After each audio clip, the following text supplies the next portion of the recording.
and welcome to another Arsecast Extra, as always, with James from Gunnerblog. James, I guess it's a goodly morning, as you can tell from my voice. Maybe it was a goodly night the night before. It's been a goodly weekend, and we're living with the consequences of that at this point. I think we are. My voice, if I can get through this entire podcast without croaking or breaking down completely, I think I will be doing well. You'll be doing very well indeed. I'll be doing very well. But it was all worth it, wasn't it? Yes, it was. It absolutely was, given everything that we've done over the weekend, the live event, going to a game again, seeing some new friends and old friends who I haven't seen for a very long time. I mean, I do think that 3 nights on the trot is pushing it when you're a man of my age. Sure. But I wouldn't change it for a bit. You know, it's been a whole lot of fun. Yeah. It really has. It has. It's been amazing, yeah. And what was it? We'll get to the game. But the event was... I suppose we should thank everybody who came out, because it was just brilliant. Yeah. 800 something people in Union Chapel? Mind blowing, really. That moment when we came on stage and there was this gigantic roar. It was like a stadium reacting to a goal. I've never experienced anything like that before, and I wasn't expecting anything like that. I thought, polite applause, polite applause as you come on, but that was something else. And you're right. We got to thank everybody who bought tickets and came along, and pretty much everybody, I think, had a fantastic time. I didn't get any complaints, which is a good thing from any of the participants, or certainly any of the attendees. No, people seem to really enjoy it, which is nice. There's always that sort of insecurity of how interesting is it going to be. I was just chatting about football, but then that is why people are listening, I guess. Yeah. It was very podcasty, but look, the fact that we can sit and talk into microphones week after week after week, and it can translate into something like a live event is really amazing, you know. And after the week we had, I won't lie, I will say I was a little bit worried. I was a little bit anxious, because all the while I was looking at the fixtures, and like you and like everyone else, I was going, come on, get top 4. It's going to be brilliant for the club, for the season, everything else. But there was a part of me as well that was like, just get top 4 so we can have a good celebration. A big Champions League party. Yeah, a big Champions League party. And we wanted that. We wanted that to be a fun night and a celebration. But I think we were able to do that anyway. And I think that's a testament to the way people are feeling about this season in a way. Maybe it's got something to do with us. I don't know. But it could have been a miserable evening, but it wasn't. And that's, I was very heartened by that. Yeah, I think so. And it's a long time in the making. It's been a long time since we've done anything like that, for obvious reasons. Yeah. And so it was great to put so many faces to names and meet so many people. It was just lovely. So yeah, thank you to everyone who came along. And sorry for those who tried to get tickets and couldn't. I know there were plenty who wanted to be there who couldn't be as well. Yeah, and we will hopefully now, as the world is a little bit better, do a few more of these. Whether we do as many crossover episodes, I don't quite know. Why? What have they said about me? Well, I'll tell you now in a second. No, I mean, we got to say thanks as well to Elliot, Clive, Paul and Tim as well, because they played a huge part in making this event a success, and it was great hanging out with them as well and stealing their audience. It was great. No, it was very cool to do it together. And again, I sort of thematically, it sort of fit. We spoke a lot about that sense of unity and people being together. So doing it collaboratively felt appropriate, really. No, I agree. And look, it's an experience that I won't forget. To do something like that with these guys, and we have crossover in our audience and our listeners and all of that kind of stuff. But, they're good guys to hang out with, apart from Elliot. No, he's amazing. He really is. I don't know where he gets the energy from. Fair play. Incredible. Yeah. Incredible. I don't know either. Listeners can probably tell that we don't know that this morning. Yeah. Listening to the sound of our voices. Yeah. But yeah, no, it was really, really fun. And then obviously followed that up the next day with the game. Yeah, it's weird. I'm sitting here now this morning, and that difference between what you know about a game of football when you go to it versus when you watch it on TV is really quite interesting. Yeah, because I haven't seen Match of the Day, or I haven't seen any replays. I haven't seen the goals again. I saw the Martin Odegaard goal on the screen in the stadium, but it was like at least 1/3 of the screen was obscured. So I saw his feet, and it was a really beautiful looking goal. But it's interesting to be reminded of that at home, when you're watching on TV, you have every angle of every incident, and you have a really broad view of what's happened and how it's happened. And I don't quite know how some of the things happened in that game yesterday. Well, I guess as well, when you're at home, you're working too. So you're looking at sort of particularly forensically, I imagine. Yeah, maybe. Moment by moment. Whereas in the stadium, you've probably had a couple of drinks. It sort of washes over you slightly more. It's broad brushstrokes. There were times when I was sort of watching the Everton fans who were like... They were having a great day because obviously they saved themselves. So they were just having a fun time among themselves. And when we scored, we were above them. So when we scored, they were like just giving us fingers and turning around and waving at them. So, I was turning around and waving back, all that kind of stuff. And then you realize, oh, yeah, there's a game of football going on, actually. I'll turn my attention to the pitch. You can get distracted by certain things within the stadium that take your focus off the game momentarily. And, maybe something important happens at that moment. But that's true. I think the Everton fans had a great day generally, because one of the biggest cheers of the day was Man City's third goal. They went pretty crazy for that. They were really quiet. They lost their fucking voice very quickly when Aston Villa were 2-0. They were like, it was dead. Right. Like they weren't moved. They were shitting themselves. They were absolutely shitting themselves. And I was thinking, obviously you can imagine the situation if your great rivals were going for something and then, it's taken away from them. But the possibility that Liverpool might nick the title scared them into complete silence in the second half. And then, of course, they found their voice again. Yeah, they did. They did. I mean, I suppose it was interesting going into the game, speaking about results elsewhere. How much were you having an eye on Norwich? How did you have hope? Not really. Yeah. Not really. I mean, they're bottom of the table for a very good reason, aren't they? So, no, it would have taken something extraordinary, like a sending off or like, Tottenham absolutely shitting the bed. Plague. Yeah, the plague, something. So, realistically... like everyone, I hoped, but realistically, I wasn't expecting it. So when it didn't happen, it wasn't like I was disappointed. Of course, I'm disappointed, but it wasn't unexpected or anything like that. I think if they'd been playing a real team, proper team, that might have given them a game. To be honest, almost as any other team in the league. Yeah. Like, could they have played Burnley and, whatever? Yeah. In a scrap for survival? Anyone but Norwich or Watford, basically. Yeah. And we might have had more of a shot, but as it was. No, I didn't have a huge attention on that.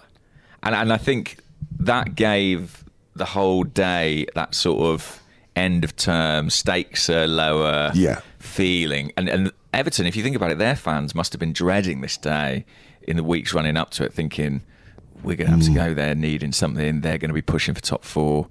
And I think the pressure sort of came out of the day, and maybe we saw that in the respective performances of the two teams as well.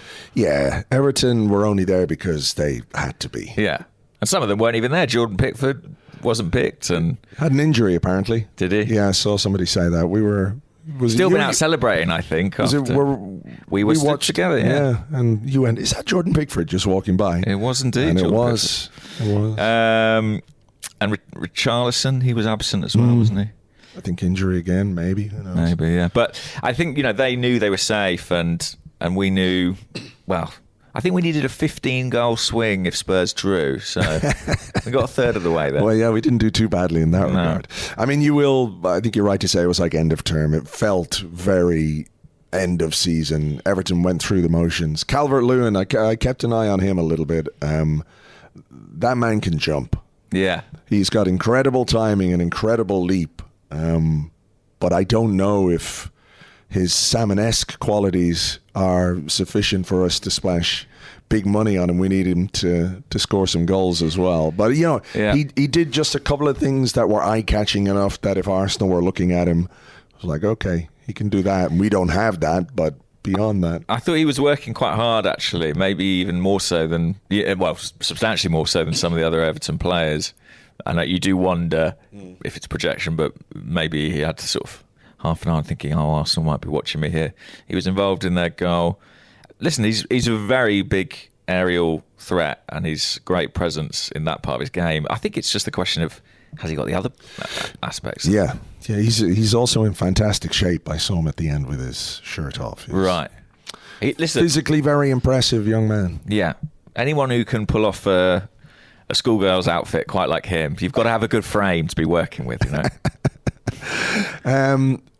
I didn't see, or I don't know if you've seen the replays for the penalty or whatever. There was a long time. It felt like a really long time between the potential handball and the screen flashing up that they were looking at it by VAR. Yeah, it was almost like I'd forgotten about it. We'd all moved on. Did you think it was a penalty in real time? I couldn't tell. I sort of thought I saw a handball, and I think Martinelli appealed quite straight away, which made me think a little bit. But the play had gone on so long, I just it's a Wobie, and he sort of sticks. He does lift his arm, basically. He sticks his arm outside his body. It's clear as day, actually. And I was the wrong side of it, so I didn't see it in real time. So it felt like a bonus to me. But yeah, when you see the replays again, the most obvious decision you'll see. And I was slightly surprised that it was Martinelli who took it. I thought it might be Saka. I thought so too. Saka took them against Chelsea and United did them very well, but it was a very good penalty from Martinelli. I think maybe there was just a sense that Martinelli, having gone through a relatively fallow period in front of goal, could do with a goal just to sort of end the season and get him back. Yeah, I think so. And also, he was the designated penalty taker when Saka took it against Chelsea. It was supposed to be Martinelli, and Saka wanted it in that moment. And I think on the bench there was some consternation and surprise at that. And then, it looked like Saka might take over, but maybe Martinelli felt as well it was his shot. You know, he felt like he deserved the opportunity. He tucked it away really well. And then he went to celebrate with Shad Forsyth, who, of course, is leaving the club. We might talk about that a little after. Martinelli got an assist. He flick on for Nketiah's goal for 2-0. Yeah. Striker's goal, penalty box goal. That's what he does, isn't it? It is what he does, and I was pleased for him. I mean, who knows what his future holds? His contract expires imminently. This may well have been his last Arsenal game. I'm not so sure on that. I still think there's a chance he'll stay. And what do you base that on? Because I know we've had this discussion more than once, and ultimately it's been about, I think we've come down on the side of like, we know Arsenal would like him to stay, but if he wants to play regular football, then he may well have to go. Yeah, I mean, I said this to you yesterday, but I didn't say it to the listeners, so I'll repeat it. Sure. So bear with me. That's okay. But I do just think that you're right. If you're looking at it in a cold, rational way for his career, probably he should go. He should go and be a first choice striker somewhere. If you're thinking about it purely logically. But I just think in life, I don't think people always make logical decisions. And I think he loves Arsenal. He will have really relished this period where he's been playing and scoring goals. And I also think don't underestimate the self-belief of a professional athlete. I think he may have it in him to believe, listen, I know you're going to buy another striker, but I believe I can be that good. And it's a pure hunch. I'm not party to any information about this, but my instincts are telling me that there's a chance. And if when I looked at the players, listen, we're all doing our analysis of the post-match. Oh, we'll get to that. Don't worry. We'll get to that. But I just felt maybe his lingering and his goodbye wasn't quite as pointed as some others. which plays into my burgeoning theory. All right, well, time will tell in that regard, I think. Everton got a goal just before the break, quite sloppy. Yeah, looked really sloppy. It's really sloppy, yeah. It's kind of everybody switches off defensively. And right on half time as well. I mean, it literally was like the last kick of the half. Yeah. I don't think we barely even kicked off afterwards. So that was frustrating. And that's been am I right in saying that's been a bit of a habit? I feel like Clean sheets have been in short supply in the last very few short weeks. supply, and there's been games where we should have had them. Like this was one where we should have kept a clean sheet, really. Leeds, you'd say, would be another against 10 men, completely dominant, conceded off a set piece. Yeah. Those have really dried up. I mean, first half of the season, we had a really good run of clean sheets, especially at home. And we've struggled in the second half of the season. So that was disappointing and a bit of a blight on the day. But it didn't give Everton any way back into the match. And Arsenal do deserve credit for that. They came out in the second half and they blew them away, really. Yeah, Cedric with a cross right into the back of the net. To be fair, it is a decent finish. It was. Elliot was insistent it was a cross. Yeah, he was. Say. Yeah, I was sitting beside Elliot and he was like... He wasn't having it. That's a cross. That's a cross. Go, no, look, I'd be the first person to say when Cedric makes a cross, but that's not a cross. That was a good hit, a really good finish. I mean, he can connect with the ball relatively well. I don't know why we don't have anyone better for corners and set pieces and stuff like that, but that's a good finish. Yeah, I thought he actually played well yesterday, Cedric. I thought he was good. Are you gonna join me within that or not? No comment. No comment. I thought he was very Cedric. Right. Okay. I thought he was quite Cedric indeed. I thought he had one of his better games, especially going forward. And it's a great finish on the goal. I mean, nice corner routine as well. Yeah. I was watching Nicholas Jover a little bit when set pieces were given, and there was one very early in the second half where I think Nuno gave the ball away. It was a really sloppy pass, then made a foul, and Everton had a free kick on their right, not far outside our box, and he was quite animated on the touchline as we got the ball away. So he gets up and down, doesn't he? When the set pieces, he's right there, as if somehow his presence beside Mikel Arteta transmits something to the players. I don't know what it is. Maybe just little routine he has or whatever. But yeah, I mean, it could just be adrenaline on his part. That's his focus, isn't it? Yeah. But I'm skeptical about how much he can be communicating in those moments. No, I don't. Not much. Maybe he's just there. He's there because, if a player scores off a set piece, he knows they might run to him. He wants to be ready to embrace them. he's there, arms outstretched. He just really likes hugs. He loves hugs. Right. Because I think was it him Martinelli ran to in the Brighton game when he scored the disallowed goal. Could have been. Yeah. Sorry to bring that memory flooding back for everybody. But where were we in the game? I've slightly lost track. Well, it was Cedric's goal. Yeah. Cedric's goal. I quite liked his celebration as well. He gave it quite a sort of like macho. I didn't see it. I haven't seen it. So. It wasn't really anything. He just sort of, clenched all his muscles to the crowd. It was kind of. It was a bit Cristiano Ronaldo, and I was beefcake. And I was like, steady on, Cedric. It was a good goal, but let's not get carried away. Yeah. I'm surprised, like some kind of organism, he didn't split himself into smaller versions and just celebrate with himself, because he's always first on the scene. I didn't see the Gabriel goal other than there was a shot, and then it looked like it was a save, and then. Did it squeeze under the goalkeeper? It's a Cedric assist, Andrew. Wow. Okay. Lovely through ball from Cedric Suarez. Yes, it sort of goes through the goalkeeper. It's a slightly scruffy finish, but not bad for a centre-half. And I think that took him to 5 Premier League goals, which I think might make him our joint top goal scorer. Or no, that's not right. It's as many as any of our strikers have got in the league season. Okay. So I think Eddie's got 5. I think Lacazette and Oba are in that ballpark as well. Right.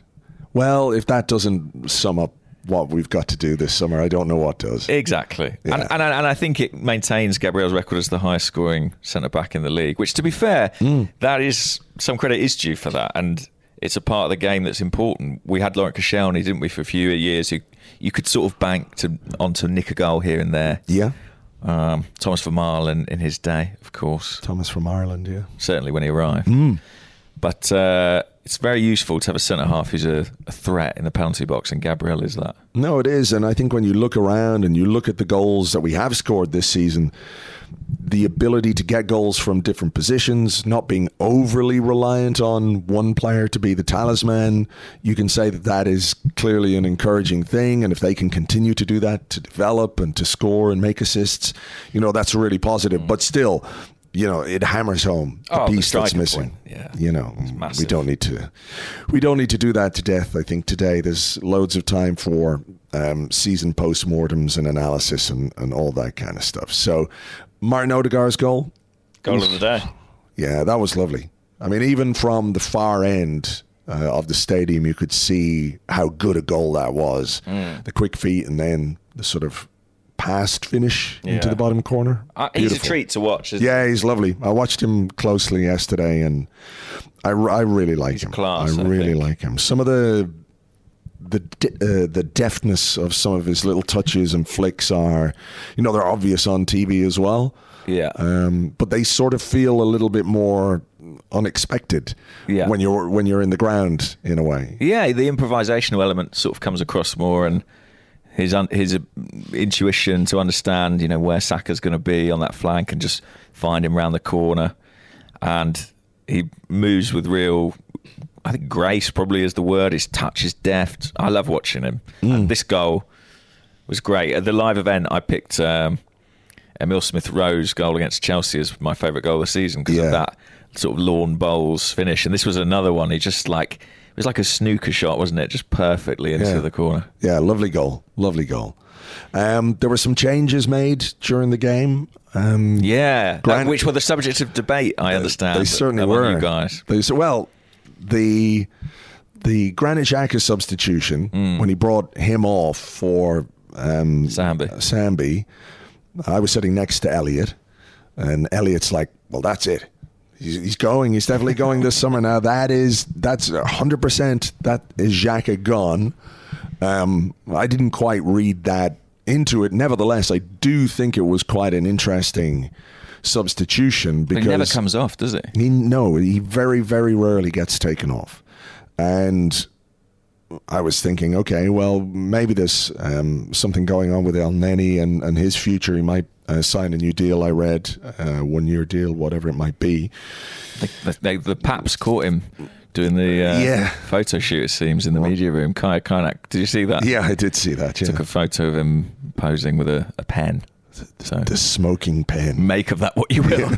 Mohamed El Neni has a pen. What else could he be doing? Unless he just is sitting in there doing doodles. Maybe he really likes doodling. That's true, yeah, like a caricature artist. But did you read anything into the Xhaka substitution? Because I know you wrote a piece. Yeah, yesterday morning, published about my hunch that he might go. I didn't read too much into it. I thought he got a really good reception, and that was quite telling in itself. Because obviously time has been that wouldn't have been the case. It was unusual. I think on balance, it was more maybe about giving Sambi some minutes at a time where he's barely figured in the second half of the season. It feels like, and he is an important player, I think, for our future, and is going to feature more next season, especially with European football. But I understand where Elliot's coming from. There was something slightly unusual about the fact they were Xhaka. Why, could have easily been El Neni, or could easily. I thought it probably would be. Yeah. Although I enjoyed seeing Sambi take Xhaka's position and play a little bit higher.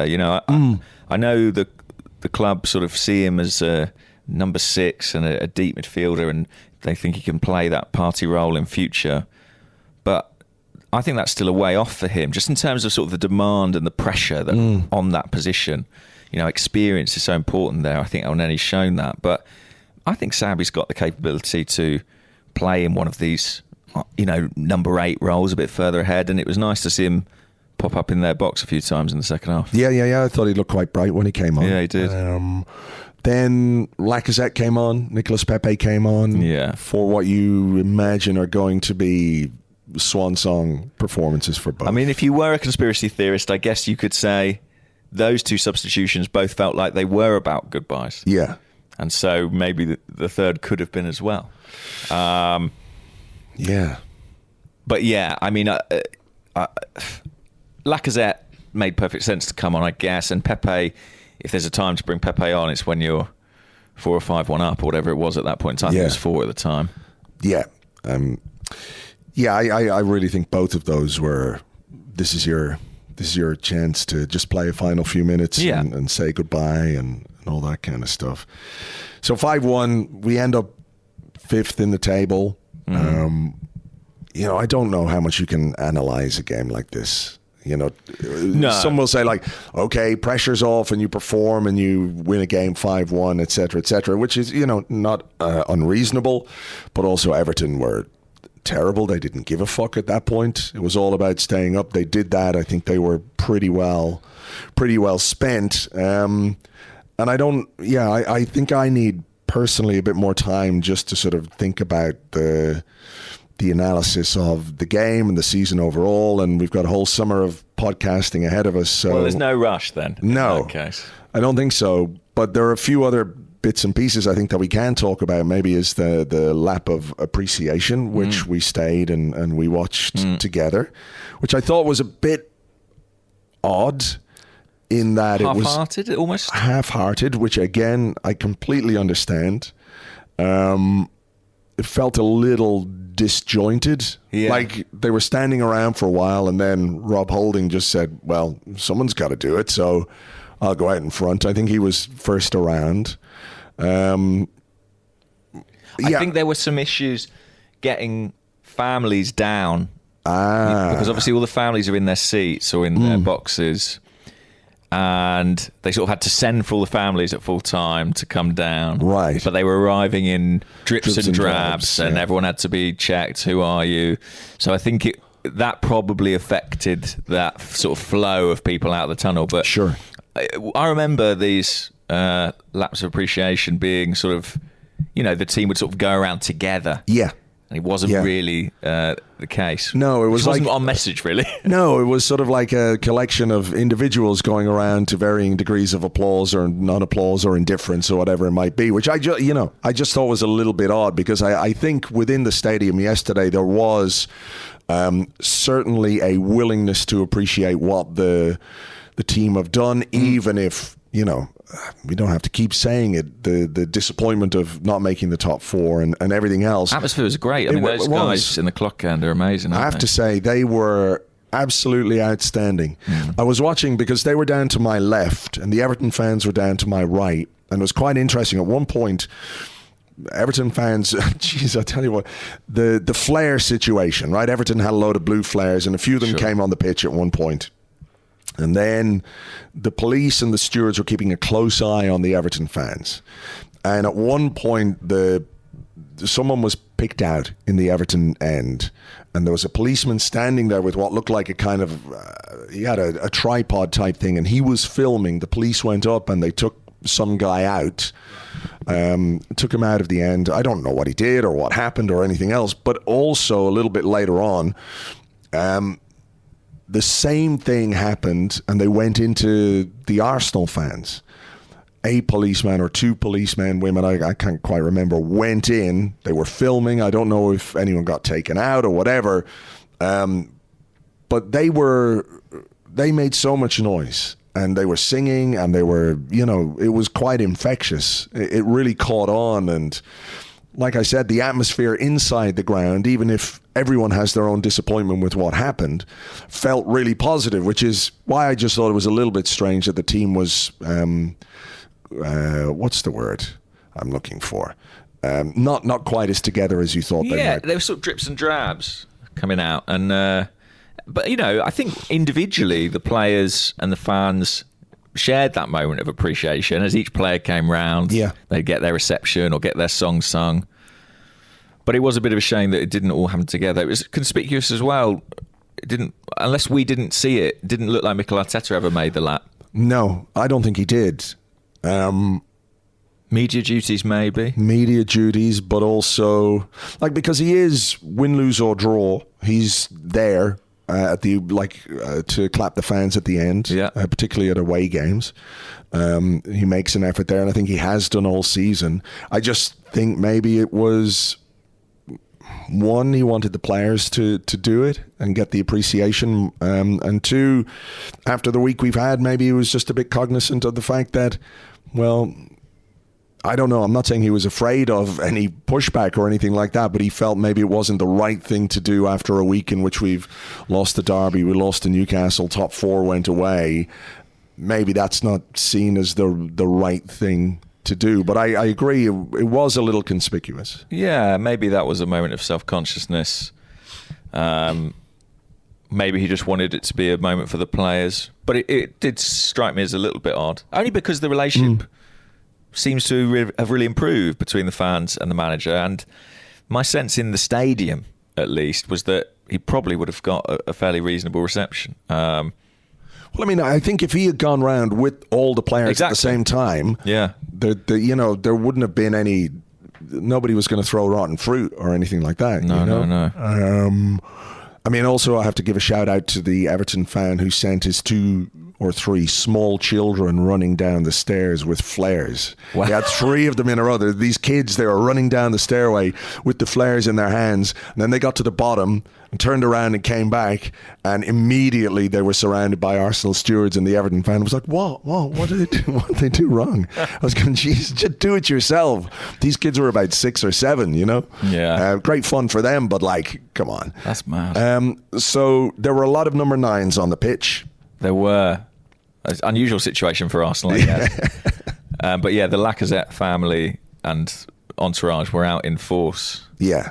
So that tells you pretty much what's going to happen. Yeah. I mean, Mikel said in his press conference yesterday, decisions have been made, but it's difficult to communicate them at the present time. Right. And I thought that was pretty evident that was a goodbye. And the other one I thought was Pepe, who had his family out there and was spending quite a long time doing, photos in the centre circle and all that. Yeah, he was the other one I thought of. Maybe Cedric too. There was quite a lot of waving from Cedric. I don't know if he just likes waving though. Maybe he just really likes He might just like waving.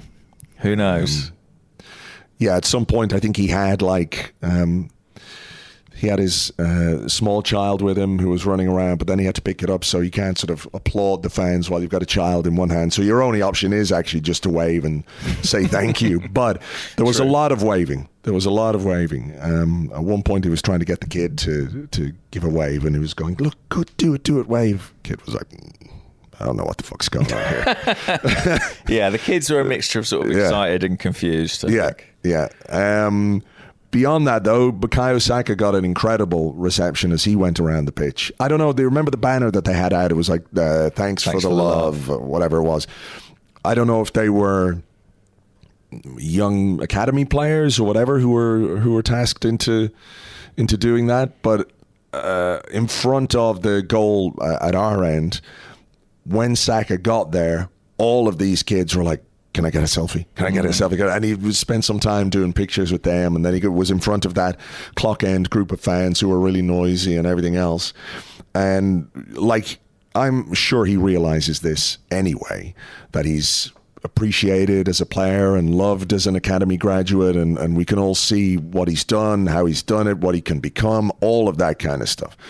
But we had a question, didn't we, the other night about his contract and potential release clause in the contract and all the various things that people are going to talk about. But I don't think him being cheered from the stands is the major factor in whether or not he's going to commit his future to Arsenal Football Club. But it does help. We can't ignore the fact that it's a factor, right? Definitely. As I said earlier, I think emotion is a component in a lot of decisions, and he looks very happy at Arsenal, and that's a big factor in any work decision. So I'm not overly worried about the contract. Famous last words and all that, but I think he wants to be here. He's in a brilliant position. He's the star of the team. Everything's set up for him. And how much of a priority do you think it is this summer, like we all know we've got a lot to do. We all know we've got plenty to do in the transfer market. But is this something that we really should be sorting out this summer? Yeah, I think it's a really big priority. I think it will, and I think it will feel like one if and when it happens. You know, that contract announcement. I mean, it was good enough when he signed one last time when he was just coming through, and people were really excited about that. I think it's essential Arsenal get that done this summer, and I think they need to.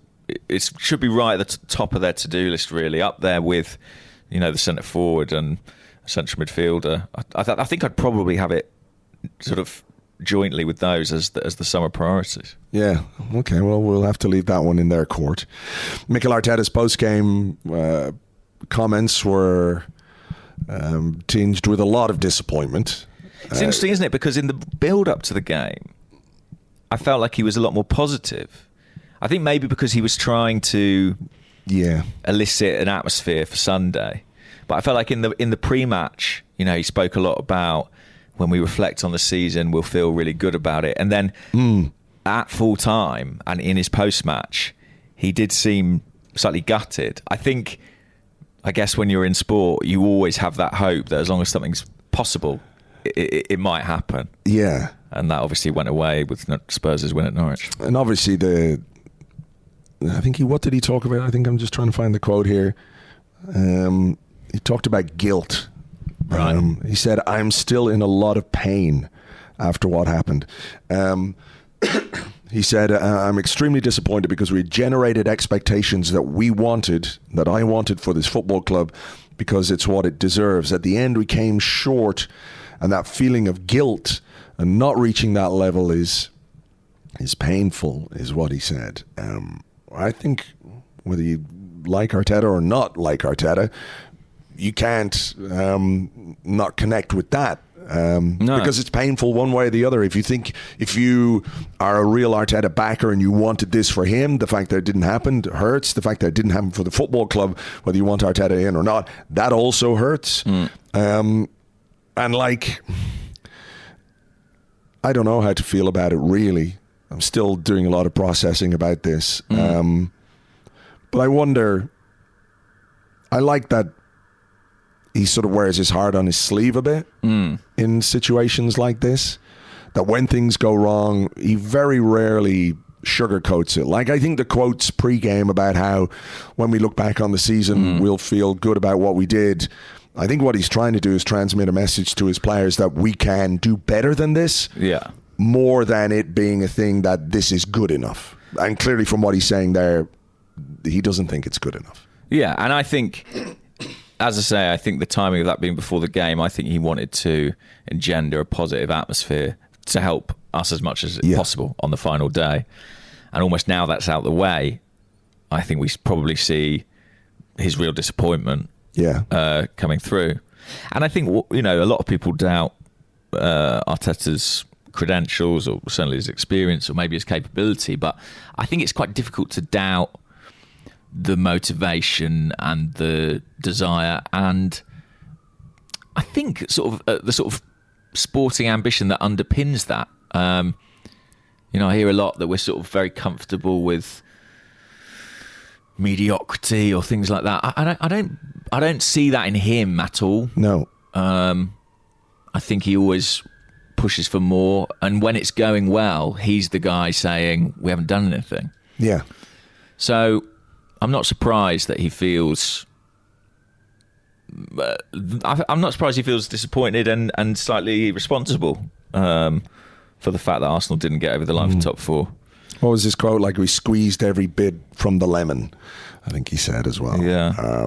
Like, I was talking to somebody over the weekend about, you know, fitness and the players and how much they've had to give in the last couple of weeks of the season, and ultimately it's a squad depth issue that in key positions at key moments we haven't quite had the depth that we need, and that's been a problem, one of our own making, perhaps you could say, if you wanted to, but also one that we absolutely have to address when we're going into next season, because the grind could be a lot greater when you're playing Europa League, hopefully going further in the Cups next season, and continuing to push in the Premier League for the kind of improvement that we want. So there's a lot of clarity despite the disappointment too. Nobody's sitting here wondering what we've got to do. How are we going to do it? It feels clear. Whether or not we can, I'm not saying it makes it easy, but I kind of prefer that to like puzzling over like, well, how do we fix this? I think we can all see how. Yeah, absolutely. And that work is already underway, and it will be hugely, well, it's a critical couple of months coming up, and we'll have lots of time to talk about it. We will. All right. Anything else that you want to touch on in part one? Not really. I think we summed up. I mean, no, like I said, it was just a great weekend, and I think almost sort of secondary to the questions about, was it a successful season? Was it a failure? It just was a lovely thing to spend that weekend, well, not just in the company of you guys, but also so many of the listeners and people who enable us to do this. It was just a real pleasure. Yeah. And it was great to go to a game of football again. I was going to ask you about that. Yeah. Like, what was that? Because you haven't been to an Arsenal live match for a while. Yeah, since before the pandemic. Yeah. So it was great. Just the match day experience, and look, yesterday was a beautiful day in North London. The sun was shining, sky was blue, it was really nice and warm. People were wearing their colours, going for drinks, getting into the atmosphere, soaking all that up, getting to the stadium. I talked about this a little bit on the preview podcast with Elliot. Like, it's not that you forget. And like, I'm always slightly jealous and envious of people who can go every week, because there's something to it that is hard to express. The sense of place, you miss it. It's not that I forgot it, but in the last couple of years with everything that's gone on, it gets to the back of your mind. Then immediately you come back and you see what a football club is to a community, how rooted it is in the location, and how much goes on around it, and how many people are invested. I wasn't crying there. It was just my voice is really croaky. How much it means to so many people on so many different levels, above and beyond what happens on the pitch, which of course is the most important thing. But the experience, I've met some people who were over for their first ever game. Right. And they were, slightly gutted that it wasn't going maybe to mean as much. But I just said, look, enjoy this, for the day that it is. And there'll be other seasons when, the games will matter and everything else. It's the best. I really had a great time with you guys, but also just kind of just sitting there and seeing the green grass when you come into the stadium and all of it. It's amazing. I love it. Yeah, it's great. And you're right in that I understand why you'd be envious of people who get to go every week. But, there is a risk in that case that you can begin to slightly take some of it for granted. And there's something quite special as well about, having to wait and then come in and having that experience and it being a positive one. That's a lovely thing in its own right too. Yeah. All right. Well, look, we're going to take a little break here. We're going to get some questions and we'll do those in part 2 right after this.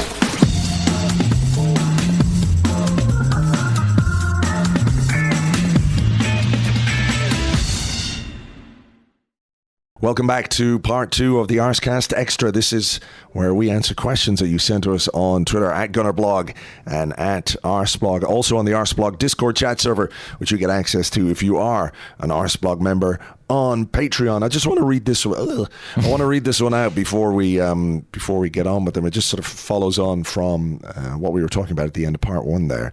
Photonic Cannon says, "Goodly morning, gentlemen. As I was leaving yesterday's game, I had a fall down the stairs at the stadium and dislocated my shoulder.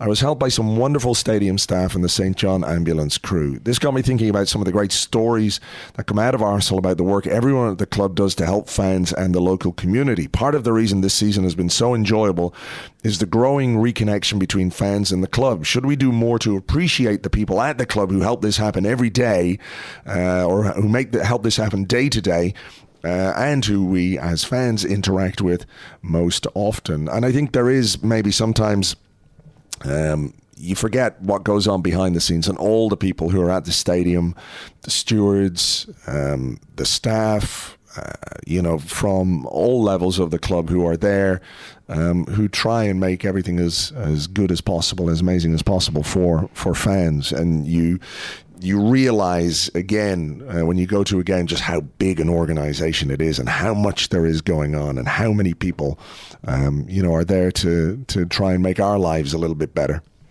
Yeah, I mean the football club is way bigger than those 11 guys on the pitch, and that really comes home to you. I think maybe we're in a particularly sort of fortunate position to be able to talk about this, about what a club is and what it represents, because we've had such a great experience this weekend in terms of kind of everything that comes with the club. Even hearing about the work of the Arsenal Foundation as we did the live event the other day, it's kind of another element to the club that exists outside of what happens on the pitch. And I had that experience last week where I was really down after the Spurs game and the Newcastle game. And what do Arsenal do? Of course, they do a kit launch, right? That's what Arsenal do. But the nature of this kit launch and the film they put together and the charity element to the kit, £5 donation for the kit, call me a sucker, but I fell for that because it makes you, it just brings home that this is all about, there is more to this than just kicking the ball around, basically. Yeah, and it does sound like a cliche, and ultimately the kicking the ball around part is the most important aspect of it. No getting away from that. And look, how much people want to buy into anything else that the club do is personal. They can make their own decisions on that. They can just simply not care, which is fair enough, and focus on the results and the performances and where we end up every year. But, we have to acknowledge that there are a lot of people for whom the club means, I don't mean to say it means more, but they can take more from the There's whole a kind experience. of broader cultural engagement, basically. Yeah. It's a good way of putting it. That goes beyond matches. Yeah. But matches are the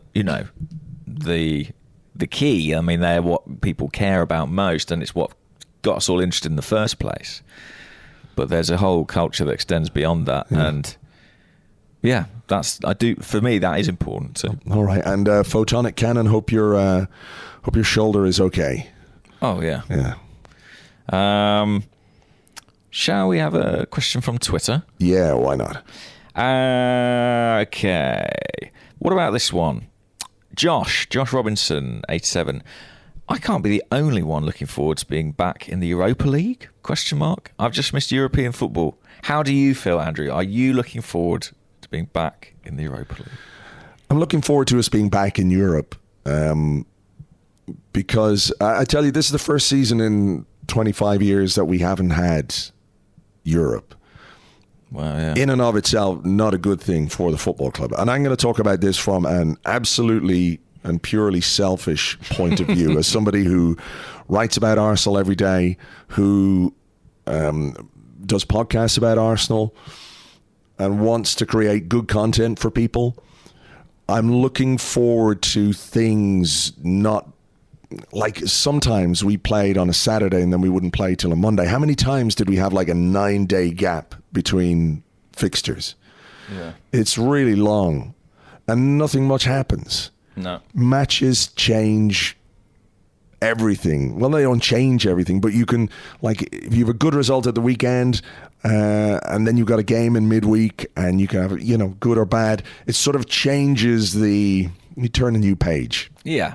And I feel like we've been reading the same page over and over and over at times this season when it comes to, things that are good, and we squeeze the lemon out of every goodness. And when things go bad, we're stewing in our own misery for too long. Like if you lose a Premier League game, as happens, if you've got a game on Thursday and you win that, doesn't make losing the Premier League game any better, but you're thinking about something else and you're talking about something else. So from that perspective, I am looking forward to European competition again. Would I have rather have Champions League? Of course, like everybody. But I think maybe this time next year when we've won the final in Budapest, maybe people will look back and say, okay, maybe being in the Europa League wasn't that bad this season. I mean, listen, we just said matches are what got us all interested and matches are what we care about most. And having more of those as a fan is a good thing, I think. Yeah. We all love watching football. Yeah. It has felt, this is terrible. It feels like my voice is breaking here in bits. But it has felt like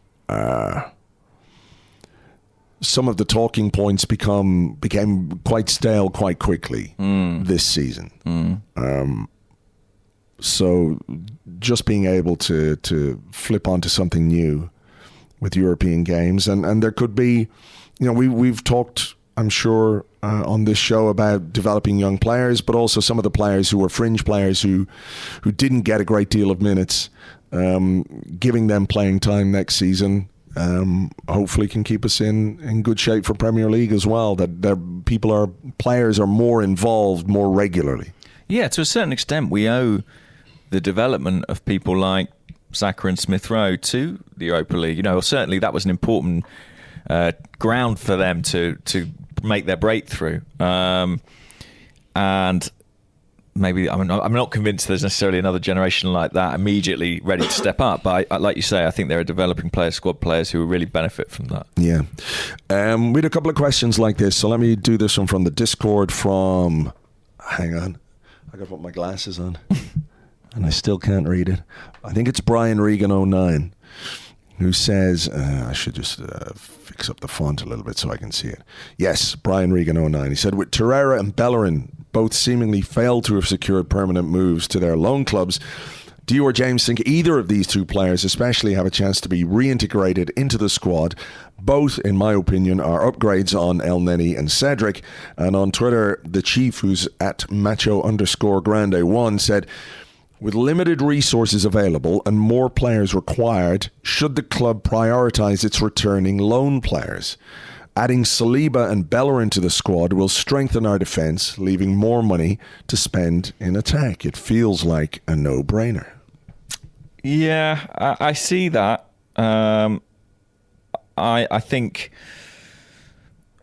you have to factor in, does the player want to come back, though? And I think arguably in all three of those cases, Bellerin, Saliba, Torreira, there's some uncertainty about that. And there has to be a will on that side. I mean, I say that, they're under contract. I mean, you can force them to come back. Yes.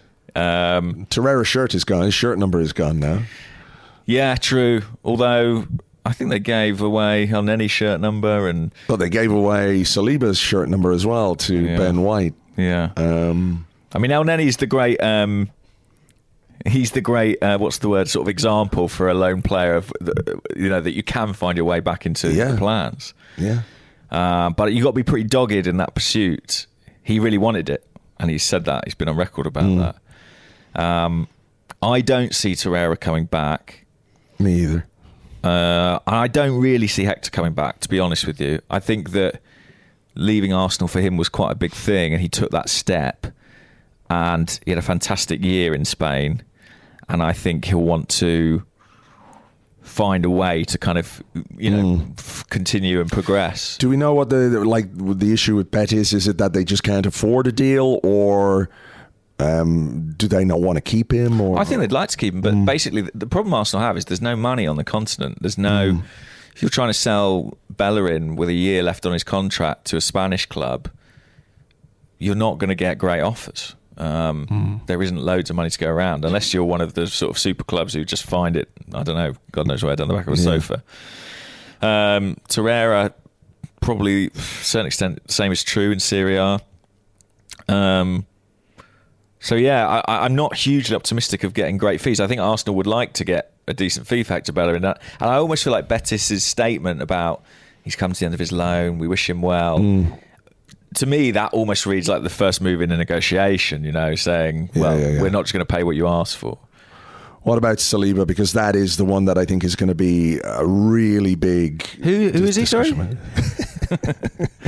Yeah, he's been all over the news this week, hasn't he? Because he was Young Player of the Year in France, I think. Was he? I think so. And I think some quotes of his found their way into English and caught light somewhat when he spoke about wanting to stay with Marseille and play in the Champions League. I'm always a little bit suspicious about how I haven't certain seen quotes the French. No, neither have I. And I did hear there may have been I heard that too. Interpretation applied. But obviously he's had a very good loan spell at Marseille, and on the one hand you say, well, that's good when a young player goes out on loan. A young player who Arsenal decided wasn't ready went on loan, had a very good loan spell with Marseille. And is now a better player after that season of development. And he must have had a good time there. So you can understand why he might want to stay. The issue for Arsenal, of course, is that we need more depth in the squad. We need another central defender going into next season. We've got one, but we have a complicated situation in that, we don't quite know where he stands with the manager in terms of his pecking order. I don't think he's going to... I don't think there's anything wrong with saying to a 20-year-old central defender when you come back from a loan spell, okay, you'll get chances, but you've got to earn your place in the team. Whereas if Marseille are offering him first-team football, that might be a more attractive thing for him. But I think the idea that you just walk back into the team without having to compete and to fight is counterproductive in its own way. I don't think a club like Arsenal would tell many players that. No, exactly. So then there's the contract situation where he's got 2 years left on his deal. We paid £28 million for him 3 years ago, and he's never played a game for us. There is there's an argument maybe that now, after that season, his stock is pretty high, and if he's not willing to sign a new contract at Arsenal, your hand is in some way forced, to maximise the value of what I still think was a really weird transfer 3 years ago. Well, and if it does go that way, if he does leave, then the loan has done great work in restoring his value and building up his value, which was not at this level 12 months ago. Again, partly due to mismanagement on Arsenal's part, but I think obviously his value's improved over the course of this season. I don't know what's going to happen here. I'm not sure he knows. I don't think there's been any huge clarity to the player about where he is in the plans or what the plans for him are. I think when he got called up to France, I said at the time I thought that was bad news for Arsenal if they wanted to keep him, because he got called up to the France squad in the international break, whenever it was, a couple of months ago, and there was a lot of injuries at centre-half, and it was credit to him, but it wasn't necessarily like you're in the thinking for the World Cup. He's been named in the squad again now, which is seen as like a real indicator that there's a World Cup place there for him. Well, that's it. That World Cup looms large on the horizon. It's a matter of months away. Yeah.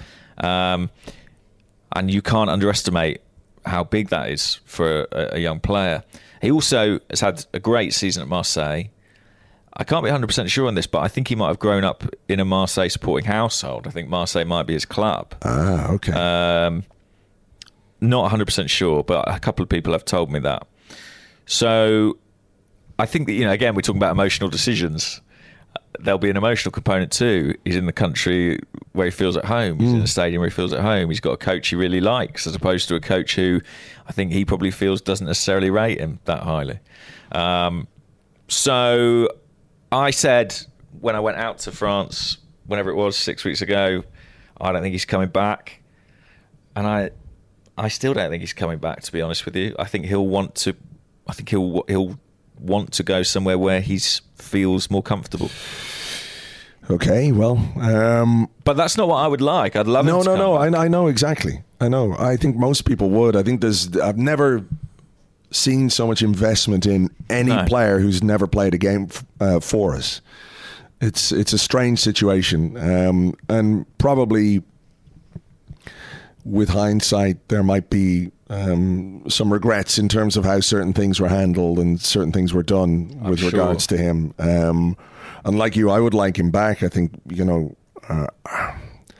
like I do sometimes think that there's an element of people thinking this is the white knight of our defence who is going to make us absolutely perfect. He's had a really good season at Marseille, but he also had some moments where I think if he made mistakes in the Premier League, people would point fingers pretty quickly, and that's, I'm not criticizing, I'm just saying that is the reality of being a 20-year-old, 21-year-old defender. But 2 years...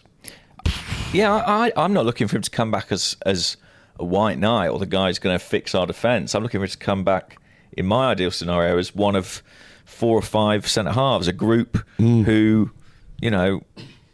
rotate as necessary and sort of share the load over what's going to be a taxing season. The Europa League schedule can be tricky. And you need players, and he looks like a very good player. And as we've seen the last couple of weeks, our 2 nominal first-choice central defenders have kind of limped through, patched up a little bit. Ben White was there yesterday, but on the bench.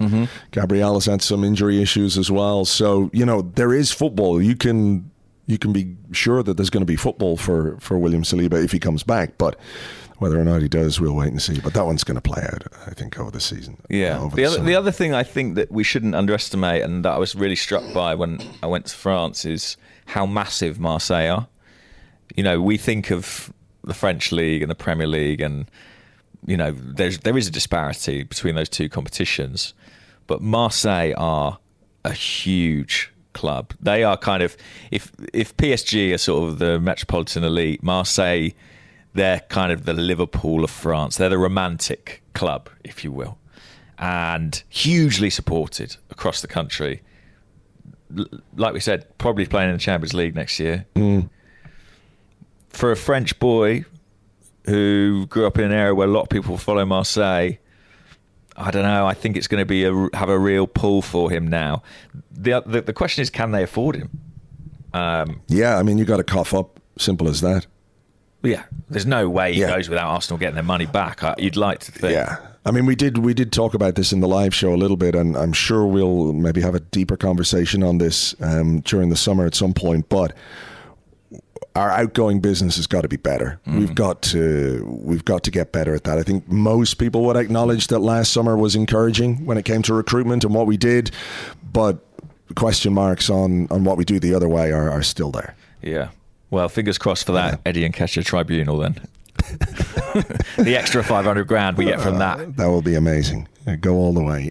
Just while we're talking defence, Senkwe on Twitter, who's at Senkwe, says, seeing as we've actually shipped more goals than last season, why does it paradoxically feel as though we have improved defensively? Because the first choice defensive unit is better, but we've not seen it as much as we would like. I think what's the stat? 10 games? 10 games with the first choice back four, and I guess Ramsdale behind it. Yeah. Tierney, Gabriel, White, Tomiyasu. It's not even a third of a Premier League season. And I bet our record in that... I know our record in that 10 games is markedly better. So, yeah, I think that is the key thing. I think there are some other sort of smaller reasons, like I think form, players' form in the second half of the season hasn't been quite as good as it was in the defensive part of the pitch.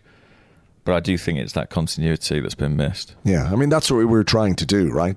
Yeah. That seemed, people talk about the plan and they focus on the age of the players that we brought in, which is fair enough because that was a very obvious part of it. But I think part of the plan was to have a consistent back four as much as possible. And we haven't really had enough of it. So I think that's why it feels better, because we can see how it can improve if we can field that back four. And I think, another thing is that the drop off between the first choice players and the backups is really big, apart from in the goalkeeper position. So yeah, that's accurate, I think. Particularly at fullback, there is a big drop off there. And I also would add, we always talk about Thomas Partey's ability to sort of open the game up. We talk about what he does on the ball, you know, his ability to turn away, to pass between the lines. But I think we forget how important he can be in the physical aspect of the game, the duels. Defensively this season, when he's played, he's done a really good job at times. And I think without him, we have missed a bit of protection in front of the back four. Yeah, that's true. Have you got one there? I will do, yeah. So, what have I got? I thought this was an interesting question from Joe, who's at Capt Joseph. Joe says, we tend to hold up Liverpool as the model to follow, smart recruitment, etc. How do you think it reflects on Arsenal and football as a whole that despite Liverpool's approach and quality, they've still only managed one Premier League title against City and their endless resources? I think it reflects... I don't think it reflects badly on Liverpool. No, because not at all. What did they finish with? 92 points? Yeah. You know, and they missed the title by a single point. I mean, they're going up. This is the best Liverpool team since the 70s or the 80s, at least, you know, and they won titles in European competitions. We had a similar kind of a question here. It was on the Discord from Kieran E, who said Manchester City have won 4 of the last league titles. To me, it almost feels like it doesn't count when they win because of their resources. At what point does the value of the Premier League start to be impacted? And I was in the bathroom in the stadium, and they play Sky Sports, and I could hear them talking, and somebody was asking, that could have been Jamie Redknapp or something, and you know, Phil Foden, he's 22 years of age and he's won 4 Premier League titles. And I was like, really? Has he? Yeah. Like, it's not that I'm unaware of Man City winning the title. It just doesn't connect with my brain or my heart in any way. I'm just completely passive about what they do because of how they do it. And they blur into one, don't they? Yeah. Their title wins. I mean, I couldn't tell you. I probably remember Liverpool winning the league more clearly than I do any of those Man City. For sure. The same. And what does it say about the Premier League? I don't know. I mean, I think that both teams... It was a very dramatic final day, of course, but both teams deserve massive credit. And I think there is an extent to which, you know, they're pushing each other to these extraordinary lengths. I think they make each other better. Yeah, I think there's something to that, yeah. In the same way that, you know, Wenger and Ferguson, that kind of rivalry can produce fantastic teams at times. But I do think there is a really interesting question about, you know, plausibility for Arsenal and what constitutes success in this context. There's another big long discussion at some point. But I know what you mean. It feels like if Liverpool can maintain the level that they have over the next number of years, maybe they'll win another title or two. But City will just continue to throw so much money at it. And they've added a centre forward who I hear is not too bad. Yeah, I think he's quite good, all right. It is kind of disheartening, isn't it? Because if you look at Liverpool, for my money, it's sort of genius recruitment, maybe one of the greatest managers of all time. I mean, he is, in my opinion, a completely outstanding manager, and I wanted him to be Arsenal manager when he was at Dortmund, and I feel like I was right about that now. But and yet they're only going to have that one Premier League from this run of outstanding seasons. It is kind of crazy. It is. Like, I don't know how you go through a league season and win. I mean, let me just get up the stats here while we're talking. Like 92 points we already talked about, but if you're a Liverpool fan, which obviously we're not, but like... I know I sound like one right now, but I'm not. Played 38, won 28, drawn 8, lost 2, scored 94 goals, and conceded 26 with a goal difference plus 68, and you've got 92 points. Not good enough, I'm afraid. That's not good enough. I completely understand the question about, like, what does it say about the Premier League when it feels inevitable that under this current City setup, with Pep in charge, with the money that they have, with the way that they, I don't know, they seem to get, have people just accepted it as a matter of irreversible fact, if you like, that this is what City are going to do and how they're going to do it with the money and where it comes from. City fans obviously don't give a fuck. No. But it seems like the rest of the Premier League don't give a fuck either. Well, I wonder if City are helped by the fact that kind of for a lot of fans, they are sort of the neutral choice, aren't they? So most Arsenal fans probably would say, I'd rather City win it than anybody else because we hate all the others. And so people aren't calling them on it.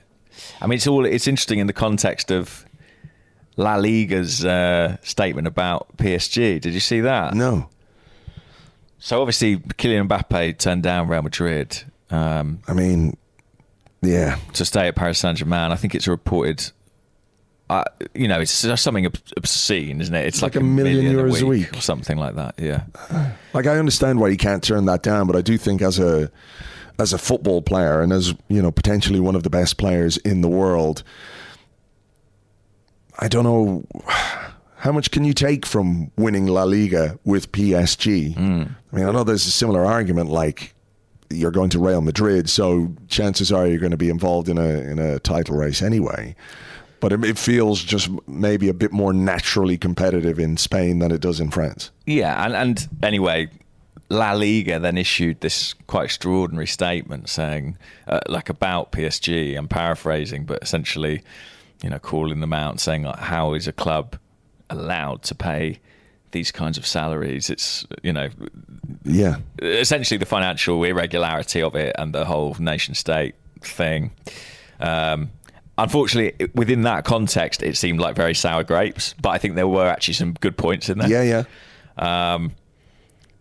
And, I suppose the only question with City and the Premier League will be, does it endure beyond Pep? And that will be an interesting test. Well, it doesn't look like he's going anywhere for a few years anyway. So no. Going to sign a new deal. And ultimately, football's governed by money. And I saw the league table today, which was, I think maybe Sky did it. It was salaries against final position. Right. And I think we were fifth on salaries and fifth in our final position in the table. That probably wouldn't apply to the team in fourth, though. No. So, it's not that it's completely dictated by that. But yeah, like many people, City just leave me completely and utterly cold.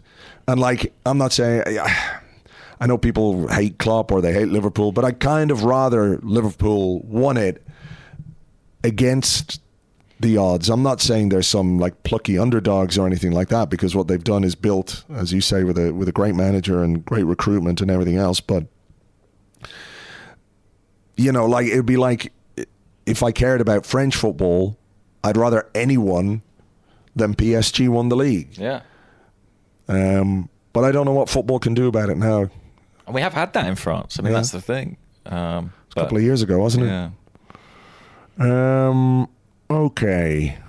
Let me see if I can find a question here. We got to do a couple of quick ones because we got to get out of here. We've got planes to catch. We have got planes to catch. Another one actually from 3score10 on Twitter, who's at Envisage. If you've got time for a non-club specific item, pitch invasions and player assaults, the whys and how to stop. Why no police? Manpower, money, someone's going to get seriously hurt. And I like the hashtag Monica Seles. If you remember, she got stabbed, and there were a few questions about it as well. There was one on Patreon that I can't quite find here. Well, I have to say, on this subject, Patrick Vieira's name was being sung quite loudly, right, by the Arsenal fans at points in the game yesterday. And although there is a serious context to all this, I did enjoy the brief return of the 1990s version of Patrick Vieira.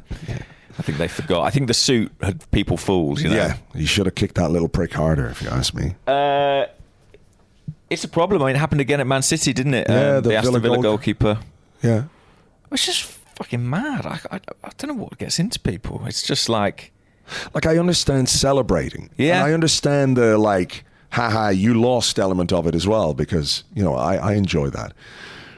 But I mean, I think the very obvious the very obvious solution is that any team or any club whose fans invade the pitch have to suffer some kind of points deduction. Right, yeah.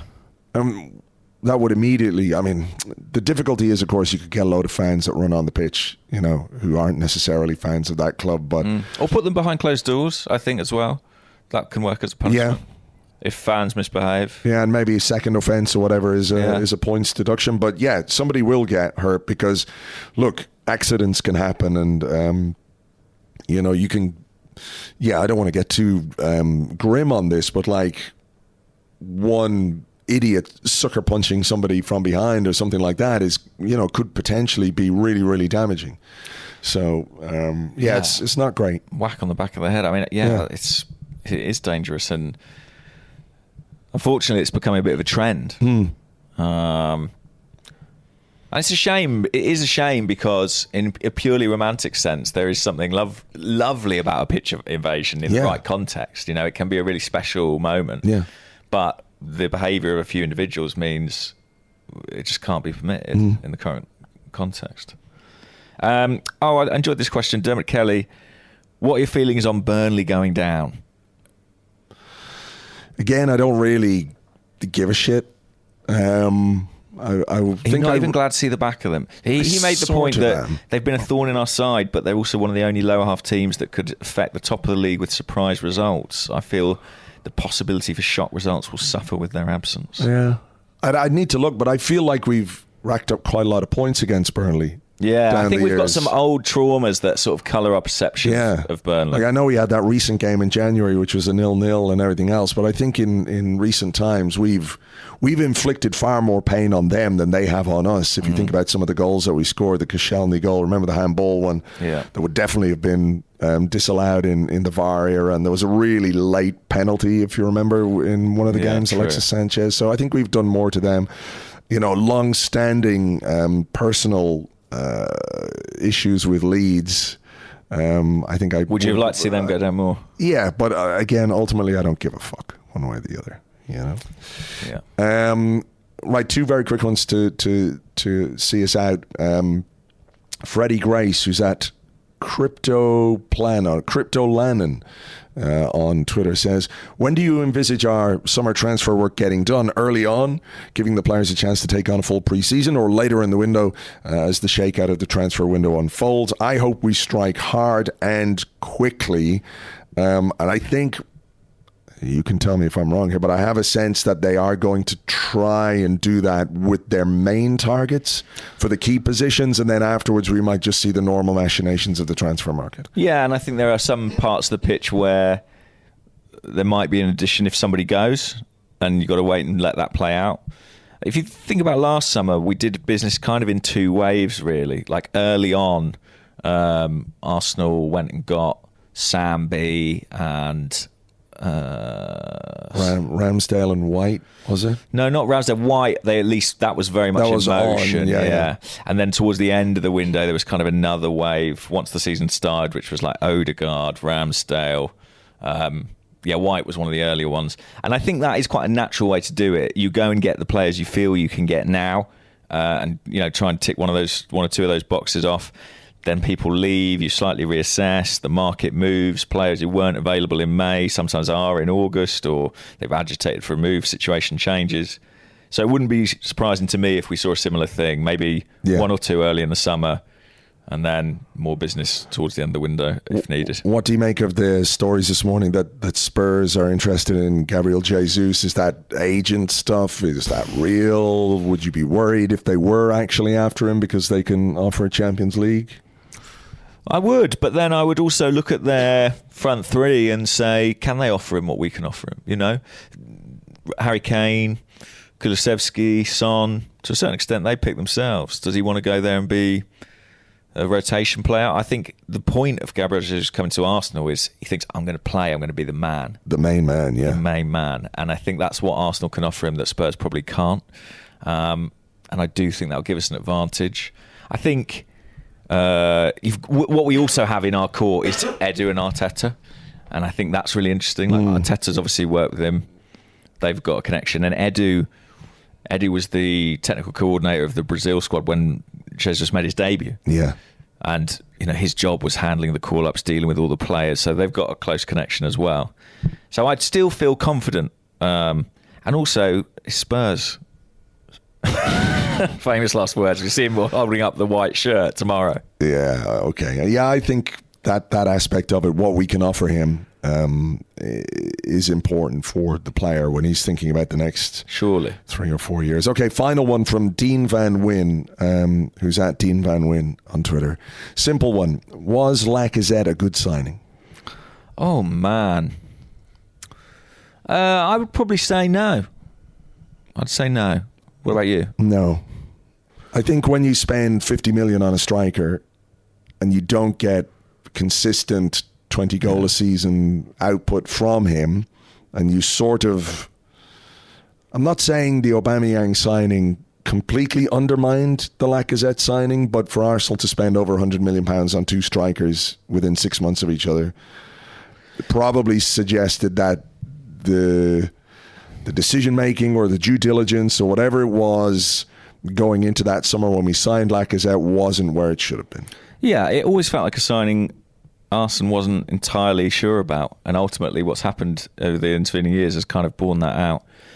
50 million is a lot of money now. It was a lot of money then, and I don't think you can say we've had value, and he's walking away for nothing. Yeah.